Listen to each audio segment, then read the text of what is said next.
Welcome to the Future Finance Show, where we talk about why Android analysts dream of electronic spreadsheets.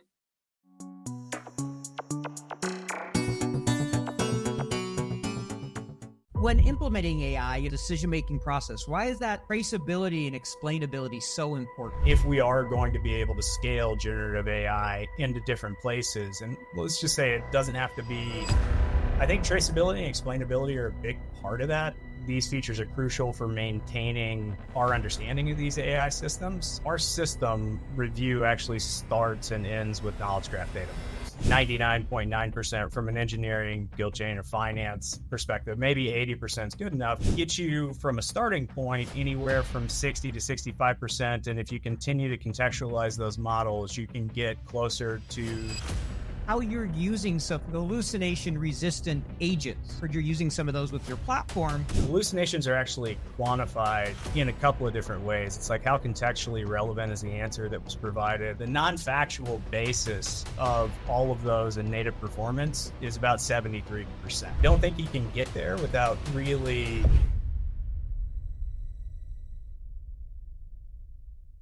Future Finance is brought to you by QFlow.ai, the strategic finance platform solving the toughest part of planning and analysis.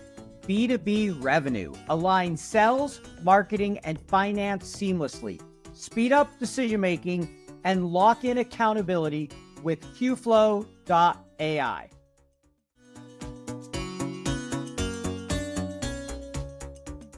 Welcome to Future Finance. This week, we cover 3 topics during our sections. First, Paul in the monologue talks about spreadsheet LLMs and the exciting announcement by Microsoft. Next, Glenn Hopper tells us why our job is safe for now, because we're only on level 1 of 5 levels to reach artificial general intelligence, according to OpenAI. Then finally, we welcome our guest, Jon Brewton, who owns Data Squared and is an expert in machine learning and AI solutions. Join us for this exciting episode. It was recently announced that Microsoft is working on its own spreadsheet LLM. The reason for this is spreadsheets are hard for traditional LLMs to interpret. And over time, this could be a game changer for what AI is able to do in spreadsheets. Well, some of the challenges right now for LLMs and spreadsheets is there's a lot of characters that can often exceed the characters they can digest at one time. Spreadsheets are two-dimensional, and usually LLMs use a linear and sequential input approach, and they're not usually trained to interpret cell addresses and specific spreadsheet formulas. All of this creates challenges for LLMs. So Microsoft's research has used a multiple step technique to parse the spreadsheets. They've used a compressor. In some cases, they've been able to reduce the number of tokens it requires to analyze the data by 24 times. The methodology allows them to have the LLM look at the compressed spreadsheet. They use JSON and combining, taking that data once they've compressed it so that they can feed it into the LLM. So what does this really mean? What's this all about? Well, what it means is we're making progress. We're not there yet. It's about a 12% improvement over the existing tools. I've seen some places say as high as 24, depending on the report. So that means we're making huge progress, but we're not there. As Microsoft continues to invest, it makes it easier and easier for AI to read spreadsheets. The opportunities are limitless.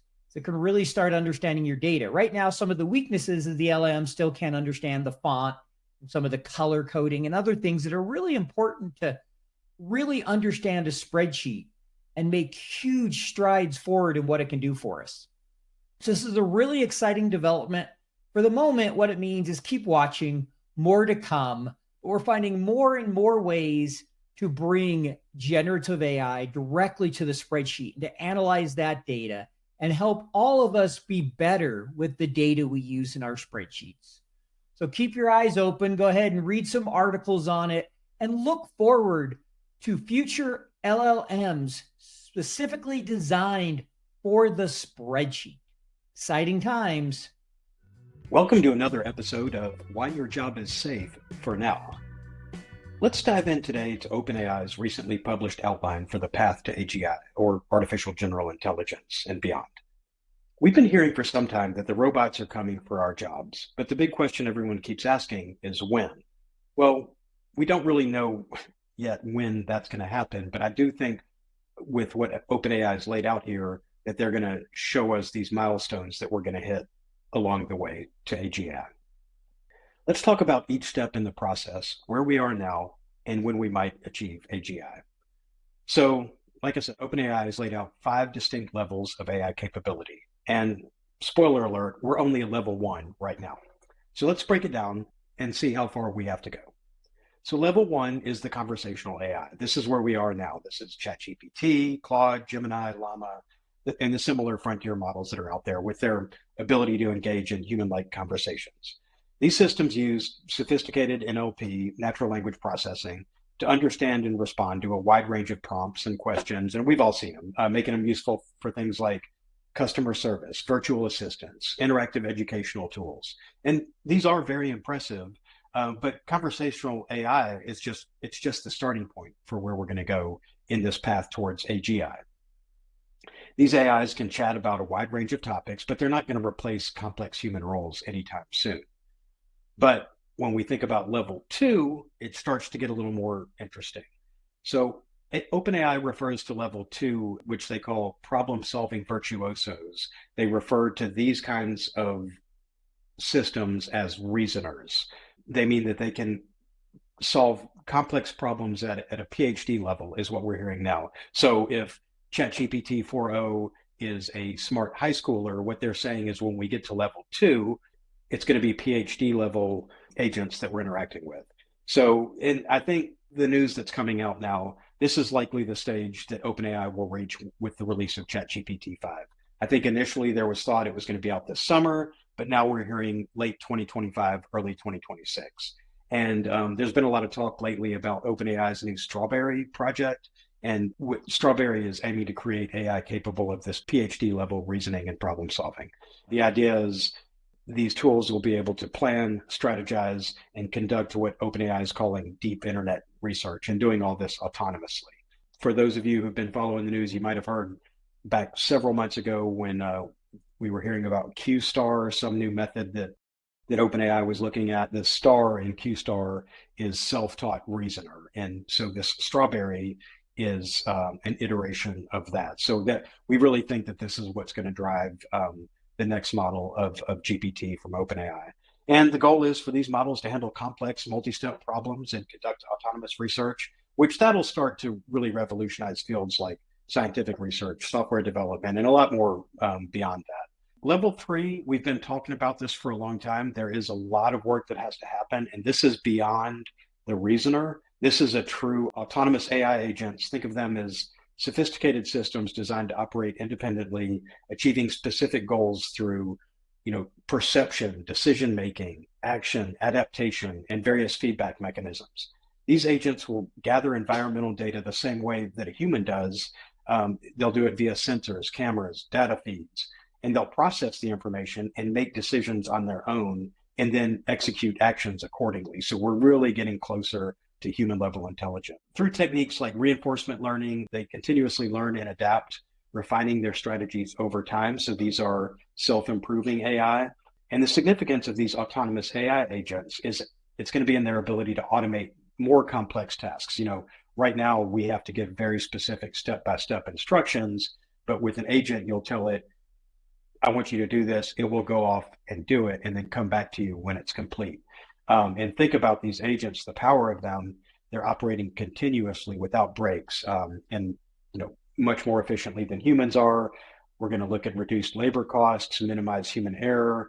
And the idea here in the perfect scenario is by having these agents do this, human workers are able to focus on the more creative and strategic and complex tasks.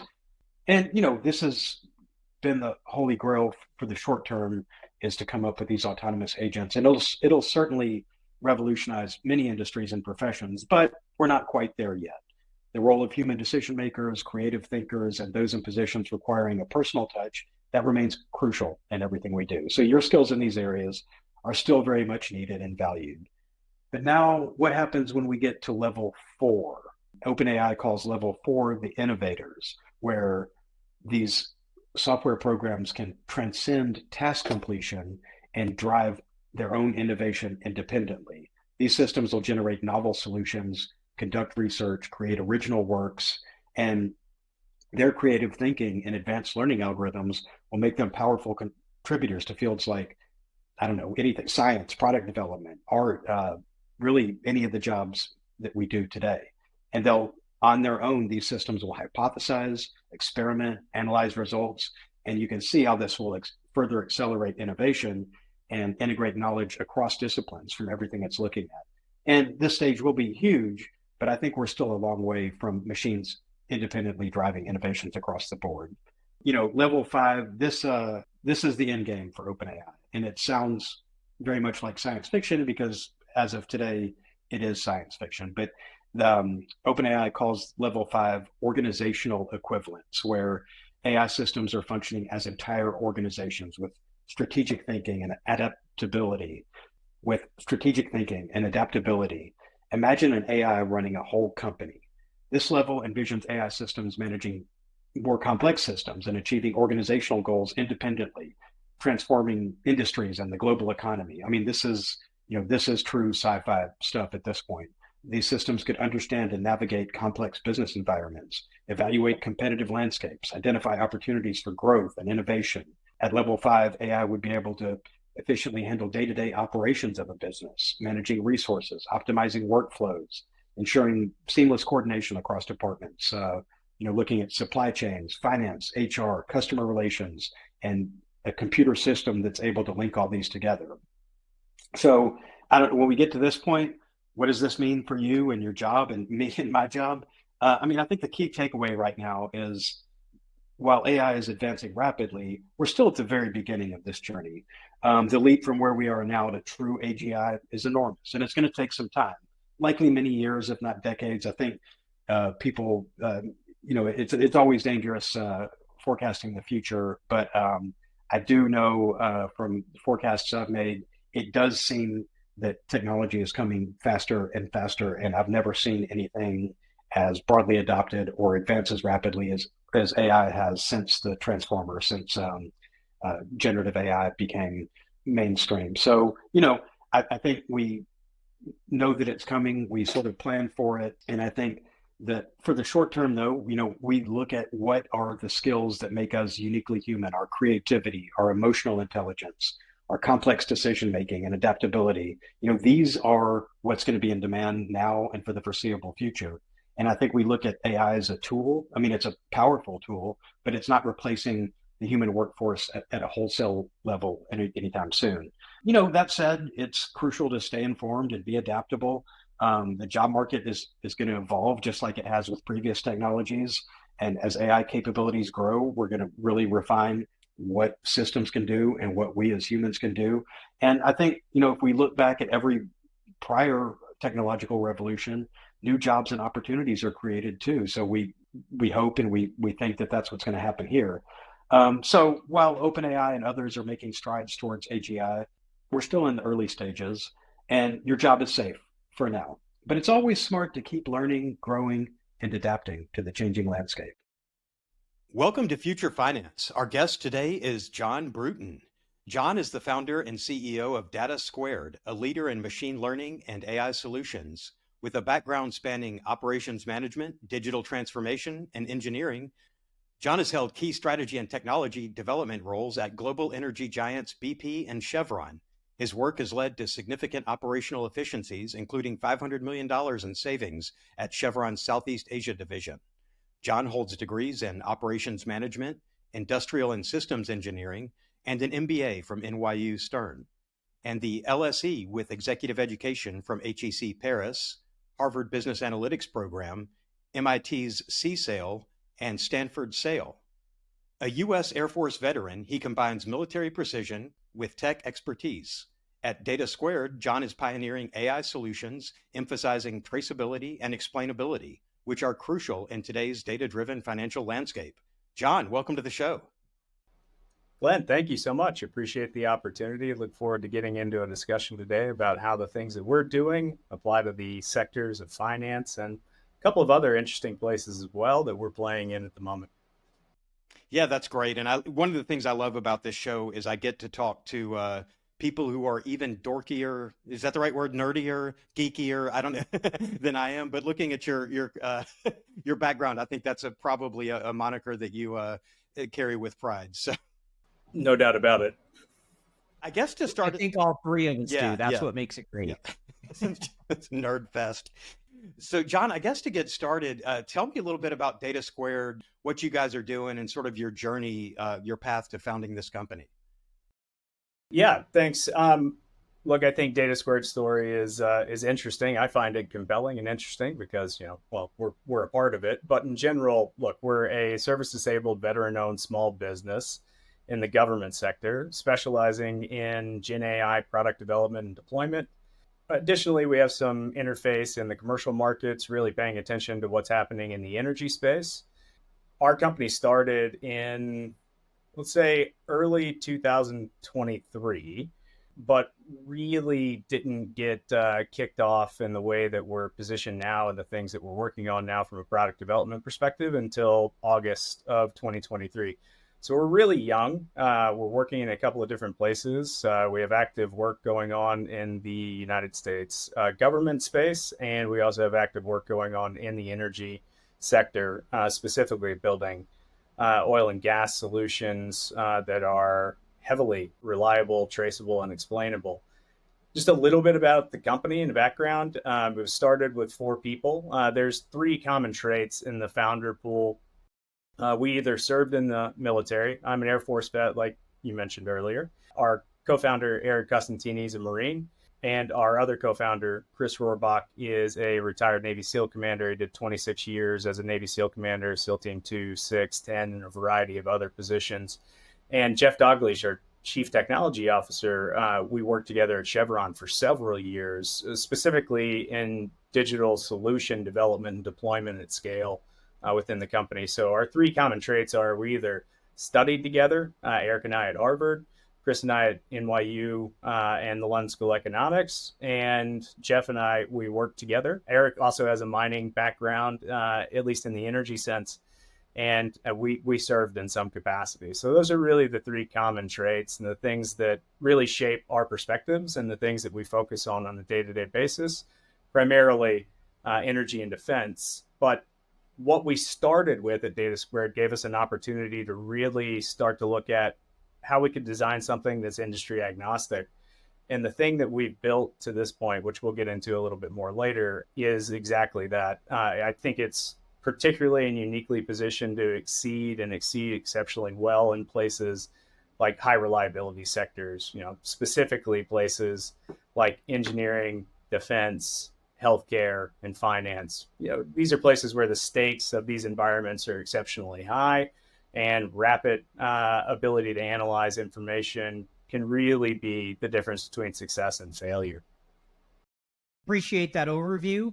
I'm feeling a little left out in this group. Everybody but me is a military veteran. I will say, though, I did work on a Navy base for 4 years, and I was employed by the government, but I wasn't enlisted. So that's as close as I can get. Yep. No worries. I like it. You talked about traceability and explainability. Would love to kind of dig into that a little bit around AI. How crucial those features for financial institutions when implementing AI, making decisions, decision-making process. Why is that traceability and explainability so important? Well, for us, I think it's important for a multitude of reasons, but it's really informed and directed by the industries that we're targeting to play in most. And it aligns with our subject matter expertise, our background, and the things that we're passionate about and we understand well. But these are industries that have a preoccupation with failure, a reluctance to simplify. They're sensitive to operational changes and environmental changes. They have a commitment to resilience. Think of the nuclear Navy, that'll ring true to Glenn. And a deference to expertise. These are things that are cultivated traits of the environments that we need to play in. So if those are the minimum hurdles that we have to actually achieve to sort of operate in these spaces and operate with scale, well, then traceability and explainability are absolutely crucial for understanding how to implement these tools and getting and generating value out of these tools in a scalable fashion. I don't see how that's much different for financial institutions or financial markets. Whenever you start looking at these things, every decision that can be made by AI should probably be understood fundamentally. So it needs to be traceable, it needs to be verified. So it needs to be trustworthy and explainable. And these are really essential for maintaining trust and, I think, in general, compliance in these highly regulated, high reliability environments.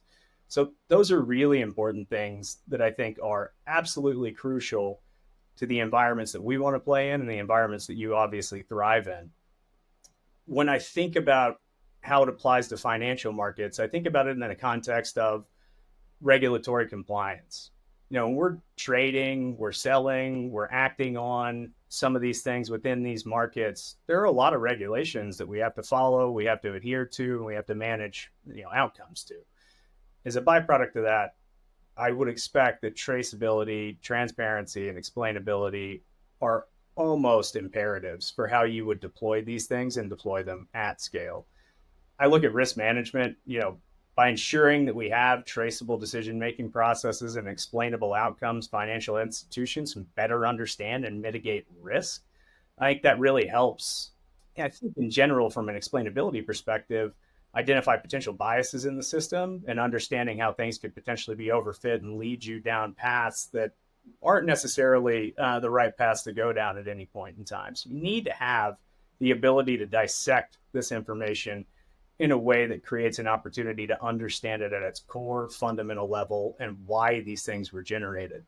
And I think that's a bit of something that we miss. The other areas that I think are really important just from a financial perspective are stakeholder trust and fidelity in decision making. We operate primarily in the engineering construct and in the government construct.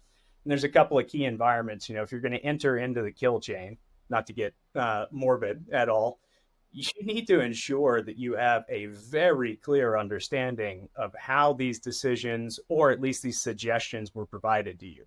What's the underlying context?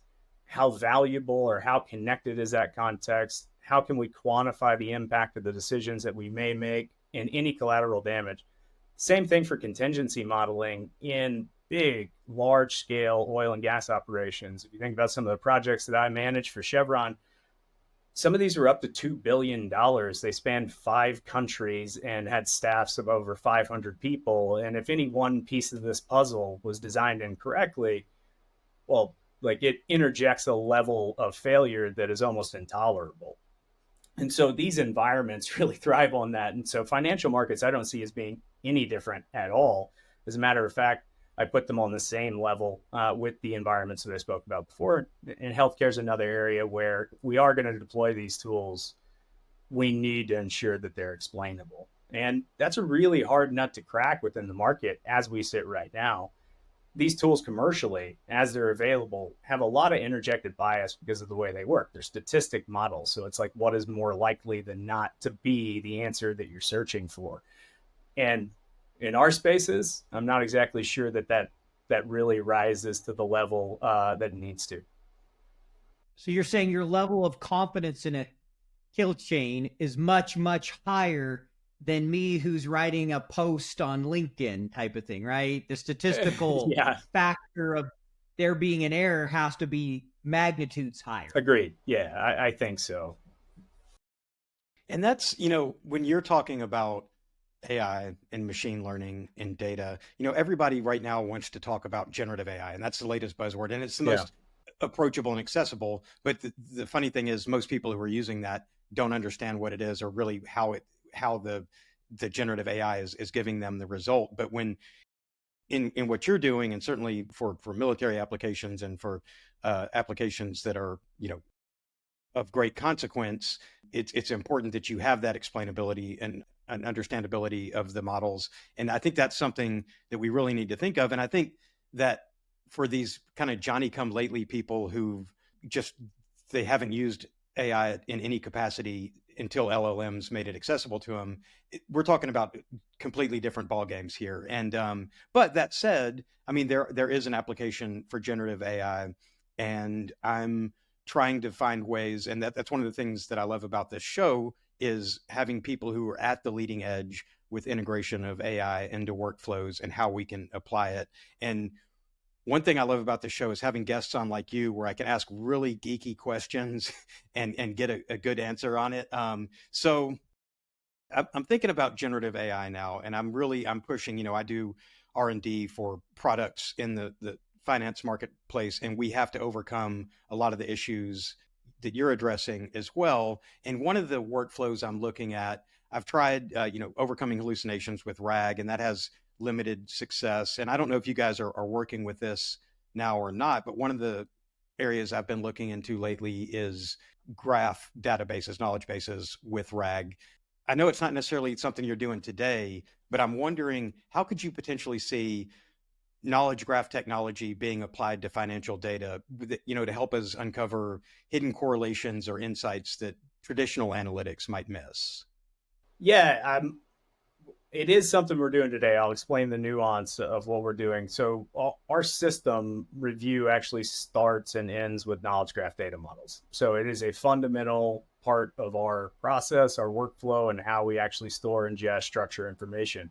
For me personally, I believe that you have a couple of different variations. And like you said, I think traditional RAG methods have a good efficacy rate, and good as being generous. Like the average returns range anywhere from 30 to 60% on efficacy in terms of how structurally fit the answers are to the things that you're asking, what's being interjected from the models. When you use knowledge graph data models, you almost create a roadmap for how you can structurally look at the connections and information and the strength of those connections. And so I personally believe that if we are going to be able to scale generative AI into different places, and let's just say it doesn't have to be 99.9% right from an engineering, guild chain, or finance perspective, maybe 80% is good enough. Well, GraphRag can kind of get you there. So what we're doing is essentially using that same fundamental structure and the fundamentals of how you do that, but we're doing it on steroids and growth hormone at the same time. Think Barry Bonds 73 homer season. That's effectively what we're doing. So we're using the same fundamentals and context for process, how you get there. GraphRag gets you from a starting point anywhere from 60 to 65%. And if you continue to contextualize those models, you can get closer to the 80% mark. So you can get a lot of fidelity out of the models just right away, because you can see the inherent connections between node 1, node 2, and the strength of those relationships. What we're doing is essentially ratcheting up how we do that. Same principles, just ratcheting up. So we add these hyper semantically embedded layers of information, and we also test information against every other piece of information in the data model. So essentially we prioritize data ingestion, compression, structure, and testing on the initiation of what we do with a client. So we'll take their information, we'll do that, and we have a proprietary process for how we do that. And then we start to look at enrichment. It's like, what do we understand about the domain problem we're trying to solve? What are the typical questions we'd want to ask? And how can we understand the connections of this data model in the context of those questions? That's simplifying things. But I think the other big difference in what we're doing is usually when you look at GraphRag, especially from a research perspective, people are doing that on unstructured data. So people are really having a conversation about words. And these models are great with words. I mean, fundamentally, that's exactly what they're built to do. But when you start looking at structured data or high frequency data or even semi-structured data, the performance of these models starts to fall apart. Our system effectively cuts through that noise. So we ground everything together fundamentally, and we test everything so that we can connect all of these different data types together in really, really tangible ways. Now, again, if we go back to the database model itself and understand how you can apply some of these concepts from a GraphRag perspective, well, now we can start to do things that we weren't able to do. We can ground that model, we can effectively constrain that model, but we can hyper-contextualize that model in a way where your returns from a system perspective are far and away better than anything that you can get from just traditional RAG approaches or even GraphRag approaches. And so we're doing something that's slightly different. And I think it really is that toggle between different data types being ingested all at once, combined all at once, and then contextualized together, that gives you this level of fidelity that's almost uncomparable in the market right now. So GraphRag, yes, definitely a good concept to apply to what you're doing in financial markets for sure. Go ahead with the follow-up. Yeah, I was going to say that to me, it is trying to find those correlations between the unstructured data and the sort of word-based, and just how can I add value to. Historically, our reporting in finance has been limited to this is what's in the GL. Maybe we have some exogenous factors, some external data that we're going to bring in that we can find correlations to. But if you can find customer trouble tickets that are related to a certain thing, or just pulling information unstructured from your other systems, I think it's a way to really expand what we can do in FP&A with our data, being able to link it to other information sources. Ever feel like your go-to-market teams and finance speak different languages? This misalignment is a breeding ground for failure, impairing the predictive power of forecasts and delaying decisions that drive efficient growth. It's not for lack of trying, but getting all the data in one place doesn't mean you've gotten everyone on the same page. Meet QFlow.ai, the strategic finance platform purpose-built to solve the toughest part of planning and analysis, B2B revenue. QFlow quickly integrates key data from your go-to-market stack and accounting platform, then handles all the data prep and normalization under the hood. It automatically assembles your go-to-market stacks, makes segmented scenario planning a breeze, and closes the planning loop. Create airtight alignment, improve decision latency, and ensure accountability across the teams.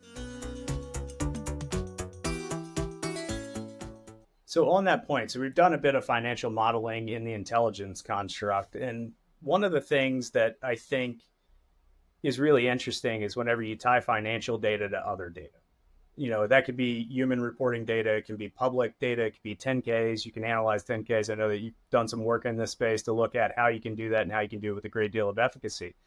Sentiment analysis is another thing you can look at. And it's being able to visualize and understand the intricate web of these connections and how they, in combination with one another, not at the same weight or in the same sort of factors, but together actually contextualize and drive market behavior. That's a really interesting thing to start looking at. I think the other thing that you get from just using knowledge graphs is the ability to uncover hidden connections, which can help from a pattern analysis perspective in fraud detection. And you can build these sort of network models, which give you an understanding of all the inputs, the outputs, the connections between these models, and the strength of those connections. And if you can do that, you can model those connections in a way that is really tangible and significant. I mean, I can't undersell this at all. That data model enables you to combine information that is just different. And by that combination, you can really see like trends, patterns, you can analyze connections, you can really start to dive into proactive risk management, contingency planning, and get a real comprehensive view of how market conditions influence one another. You can also do this in preventative maintenance. If you're looking at, say, like grid control, and you want to understand all the external factors that actually have an impact on how grids are managed and how energy is produced and how it's stored and how you can disperse it and what that means for like your total grid management, your production, and everything else. The weather has an influence on this. So there's really no limit to the types of things that you can combine. But I just think that from a finance perspective, that transparency, well, the data model enables a level of transparency that's crucial for audits, regulatory reviews, and making accurate and informed decisions, especially when you're talking about prediction. Got it. Thank you for that answer. That was very helpful. I want to ask a question more around, and this gets back to, I'd say, generative AI, but AI in general, right? Hallucinations, particularly with Gen AI. And I see you smiling. I've been a big concern. I think a couple dictionaries last year, the word of the year was hallucinations. And somebody who didn't know anything about AI is like, what, drugs? I'm like, no, that's not what they mean. So obviously for finance, that's a huge concern, especially if you're using it for anything that goes public, releasing 10K, releasing information to the street. So I thought, if you talk a little bit about how you're using some hallucination resistant agents, I've heard you're using some of those with your platform, and how you think we'll see that technology applied in finance, fraud, anomaly detections with large data sets. Yeah, I think just to ground the discussion, it's really important to understand how these things are actually produced. I think whenever we talk about hallucinations publicly, we talk about it as, is it factual or is it not? And is it interjecting things that are made up or fabricated? The interesting thing about it is like how these models work. And I know that you guys are going to know this, but maybe the people that are listening don't quite understand this as well. Hallucinations are actually quantified in a couple of different ways. It's like, how contextually relevant is the answer that was provided? What's the token probability that led to the answer that was created? And how much entropy is in the model? Uncertainty. Now, you test these things on a variety of manners. Like you can effectively, there's a bunch of different question types. You can test things and say like, hey, here's a simple question. What is the birth date of a person, within your data model? And you can recursively run that question 100 times through the same model and then look at the differentiation in the answer and test the certainty or the efficacy of the returns of that. That gives you an entropy score and the overall token probability. So that's how hallucinations are really calculated. In general, people think about it, is it fact-based or not? And you have to really start with like, how are commercial models performing today? There's been a lot of great research in this lately. And one of the better papers, which I can send you, effectively dives into, okay, let's look at every commercial model and let's look at how they're performing and the fact basis of their native performance, given a certain number of factors. And one of these studies looked at, okay, let's look at all the different models, llama models, OPT, GPTJ, OPO, GPT-4o, like all the Anthropic models, Gemini models, everything. And let's just run some testing on it. The non-factual basis of all of those in native performance is about 73%. So what about if we just take an individual document and look at it? Okay, so an individual document, we tested, this research paper tested 156 documents, just doing traditional RAG on it and looking at the answers that were provided. And only 14.7% of the returns had a factuality score better than 80%. So these models in native performance are actually pretty terrible, and they do interject a lot of nonsense. And the question is like, is the nonsense contextually relevant to the thing that I'm doing? Who knows? You have to really dive into the results on a one-off basis to look at. But effectively, we set up a testing protocol and we're testing all of these models recursively in the background against the things that we're looking at and trying to ground them. We have a patent pending approach to how we're doing that, but it effectively sets up hallucination resistant agents that can be deployed. Now, a lot of that is actually helped by the database model and the structure of it itself, because we're effectively paving a roadmap for how we can deploy these things and really defining the connections between point A, point B, and the strength of these connections. And overall, that cuts down on your hallucinated basis. But for us, it is a thing that needs to be managed. We've been lucky because we're able to test things. And I did some LinkedIn posts on this recently. Regardless of the model that we're applying, whether it's Llama, GPT-4, Claude Opus 3, or Sonnet, or the question type that we're asking, when we engage the system through our process, we can get 99.9-ish % results. You never want to say 100% because, these systems do work on a statistical basis still, but we do a good job in grounding them. So how does that apply to financial markets? For me, I think if we're going to do stuff like fraud analysis, we really need to be able to continuously monitor data sets and deviations from expected behavior. And if these models are interjecting false or inaccurate information, well, it really waters down the value proposition for something like that. Financial irregularities can be time-stamped, fingerprinted, and understood. And you can really trace back the leading factors for how you got from a point that preceded these things to the eventual outcome. And these systems are really good at understanding that stuff when given the right structure and the right grounding. And I think that's really important. The other thing that I think is just sort of looking at early detection for preventing financial losses. Like, how well can we predict market changes and the impacts they're going to have on the things that we're trying to do? The other big thing there from an hallucinations perspective, regulatory compliance is obviously a piece of that puzzle, but integrating some of these solutions within secure frameworks and systems is, I believe, another area where if we combine sort of the right structure of information, we can get to a point where we have a lot of confidence in these systems and we have confidence in the financial decisions that we're going to make as a byproduct of them. I just think enhanced accuracy is a big part of it, especially when you're dealing with financials. And I don't think you can get there without really ensuring that you have a low hallucinated base of returns. So I know it's a market problem. One is people don't understand it very well. But when we talk about factual basis, like in the work that you guys are doing and the work that the people that are going to be listening to this podcast are doing, I see it as a crucial imperative for scale.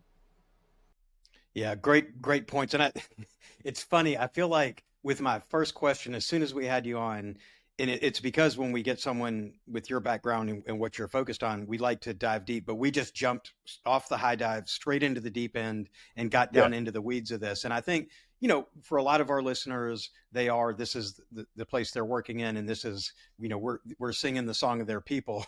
But for a lot of other people who are, are FP&A and looking to expand and understand this, we did go right into the deep end. So I think I'd like to maybe bring this home at the end with, now that we've thrown everybody in the deep end and made them swim on their own, if I'm running a finance department and I'm looking to integrate advanced analytics and AI, Gen AI or not, if we've known that this is coming and we're not already doing work with advanced analytics and using our data and incorporating AI into our financial processes, what advice would you have for someone in this position to start integrating and start moving in this direction where they can be talking meaningfully about graph rag and all the other stuff that we've talked about in the show? Yeah, for me, it's a great question because I think it's a scalable question and answer. Whether you're dealing in finance or healthcare or engineering, there's a certain level of efficacy that you're going to chase to make sure that you have trust in what you're doing. But I think it goes back to, let's just really look at how we integrate advanced analytics and AI solutions in your business. And it starts with thinking about it strategically and understanding methodically how you do these things. You need to define your specific objectives and challenges clearly.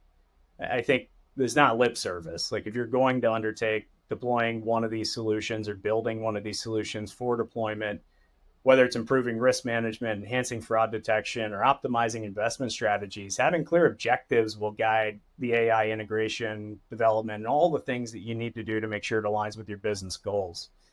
I think traceability and explainability are a big part of that. These features are crucial for maintaining our understanding of these AI systems, ultimately what they're being fed and what's coming out of them. But on a more fundamental level, how that stuff's connected and the value of those connections really gives you an inference in how you can do some predictive modeling around these things. For me, I think that builds stakeholder trust and ensures that you're compliant with the things that you have to be compliant with. The other thing, and I know this is where people are going to say like, it's just generic, but collaborate with the experts. If I'm going to take on a finance project with somebody, I'm going to call you guys just to talk about it because you have a different perspective than I do. Glenn. Yeah, perfect. No problem. Whoever I need to get to first, I'm going to talk with experts because one of the key principles I've sort of lived my life by, and I think it was informed by the military and all the stuff I did in oil and gas, is like perspective cannot be given, it has to be earned. And you can try to learn something, but if you just collaborate with experts, they have that perspective and you can really leverage that perspective to ground your understanding of what you're trying to do, the opportunities that are in front of you, and some of the things that you really need to think about. I think leveraging strategic partnerships with people that know this stuff well is also important if you have the ability to do it. Like, we're leveraged up right now from a partnership perspective with NVIDIA, Microsoft, AWS, and Neo4j. And that really covers like our CSPs, our compute capacity, and our database model. I think you do need to focus on security, continuous learning and adaptation once you actually start to deploy these things. But for me, I think those are kind of the first principles I'd gather around. There's a lot of different things that you need to think about, including, the efficiency gains that you're chasing and what it means for how you operate your system and your personnel. You really need to understand that stuff, because if you deploy a system that takes, 75% of the workload off the people that are doing the work today, a financial analyst is a really good person to think about in this context. Well, what are you doing with those people? How are you repurposing them? How are you actually leveraging their talents and their skills in different ways now that you have excess capacity? So I think, think about it from a first principles perspective. If we're going to actually build and develop a new program, we're going to develop a new solution and deploy it. What do I need to think about first? What problem am I trying to solve? What value am I trying to create? Who do I need to talk to that's going to give me the best answers? And how does that inform how to develop and deploy the solution? Now we're going to get to our personal section. So how this works is each week we come up with a different list. We've used different tools to come up with a list of 25 questions. This week it was done by Claude Sonnet. So we use them to generate the questions. I have 25. I'm going to give you two options. One, you could pick a number between 1 and 25, and that's the question I ask you. Or two, I can use the random number generator and see what it comes up with. I like random numbers. Let's go. All right, give me 1 second here and we'll see what it gives us. Number 18. So let's go to number 18. Number 18, what's the most interesting or unusual job you have had before your current job, before what you're currently doing? I'd say being an honor guardsman in the United States military was probably the most interesting and gratifying job I've ever had. I wouldn't say that it was particularly comforting on a day-to-day basis. I think I presided over 47 military funerals whenever I did that, and those brothers in arms. But that was definitely the most interesting and rewarding job that I ever had. Got it. No, I could see where that could be very rewarding, but also very emotional. Presiding over some of the things that you did obviously can be difficult. So thank you for sharing that one. Over to you, Glenn. All right, let's go. I'm gonna let Claude pick from these, and we're just gonna completely turn it over to the AI here. So he's more daring than I am. I'm not quite ready to give it all. No problem. Oh, this is a great one. It's actually, I feel like this may be actually a good follow-up to what your most rewarding job was. What's a charity or cause that you're passionate about? We, as a family, really support the Ronald McDonald House and have for years. Both of my kids, when they were young, had medical issues and they were in the hospital, serious medical issues. And that stuff, that organization is just like amazing. They do a lot to help families, and anything we can do to help them, really, really meaningful. Sorry. you nailed great. it. Well, yeah, no, Yeah, that I could understand being unemotional on that one. I used to do in grad school, we go every month and prepare dinner for Ronald McDonald, and I loved doing that. At the end, we'd be like, "It was great seeing you. I hope not to see you next month." Yeah. Like, I like it, but we want your kids to be home with you. So I could imagine that's an emotional memories there. Yeah, for sure. But amazing organization. Like, they do incredible work for families. Really, that's a big part of at least our experience, and anything we can do to help them, we're for it. Well, John, we really, really appreciate. I know it's we went so deep, so fast on this, but it's just I love having you on and your insights and everything you were able to provide, and then learning a little bit more about you and what you're doing at Data Squared and on the personal side. And just thank you so much for coming on the show. Thank you, John. Yeah, thank you. Really appreciate the opportunity, guys. Have a great day. Thanks for listening to the Future Finance Show, and thanks to our sponsor, QFlow.ai. If you enjoyed this episode, please leave a rating and review on your podcast platform of choice. And may your robot overlords be with you.